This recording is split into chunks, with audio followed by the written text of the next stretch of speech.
Matthew chapter 17. After 6 days, Jesus took with him Peter, James, and John, the brother of James, and led them up a high mountain by themselves. There he was transfigured before them. His face shone like the sun, and his clothes became as white as the light. Suddenly Moses and Elijah appeared before them, talking with Jesus. Peter said to Jesus, "Lord, it is good for us to be here. If you wish, I will put up 3 shelters, one for you, one for Moses, and one for Elijah." While Peter was still speaking, a bright cloud enveloped them, and a voice from the cloud said, "This is my beloved Son, in whom I am well pleased. Listen to him." When the disciples heard this, they fell face down in terror. Then Jesus came over and touched them. "Get up," he said, "do not be afraid." And when they looked up, they saw no one except Jesus. As they were coming down the mountain, Jesus commanded them, "Do not tell anyone about this vision until the Son of Man has been raised from the dead."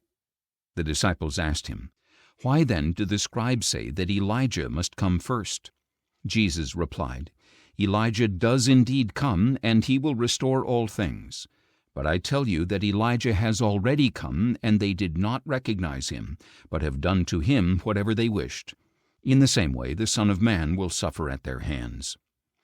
Then the disciples understood that he was speaking to them about John the Baptist. When they came to the crowd, a man came up to Jesus and knelt before him.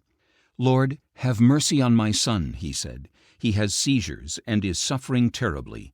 He often falls into the fire or into the water.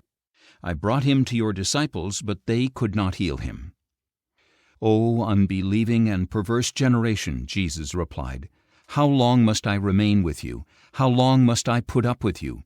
Bring the boy here to me." Then Jesus rebuked the demon, and it came out of the boy, and he was healed from that moment. Afterward, the disciples came to Jesus privately and asked, "Why couldn't we drive it out?" "Because you have so little faith," he answered. "For truly I tell you, if you have faith the size of a mustard seed, you can say to this mountain, 'Move from here to there,' and it will move. Nothing will be impossible for you." When they gathered together in Galilee, Jesus told them, "The Son of Man is about to be delivered into the hands of men. They will kill him, and on the 3rd day he will be raised to life." And the disciples were deeply grieved. After they had arrived in Capernaum, the collectors of the 2 drachma tax came to Peter and asked, "Does your teacher pay the 2 drachmas?" "Yes," he answered. When Peter entered the house, Jesus preempted him. "What do you think, Simon?" he asked. "From whom do the kings of the earth collect customs and taxes? From their own sons or from others?" "From others," Peter answered. "Then the sons are exempt," Jesus declared. "But so that we may not offend them, go to the sea, cast a hook, and take the first fish you catch. When you open its mouth, you will find a 4 drachma coin. Take it and give it to them for my tax and yours."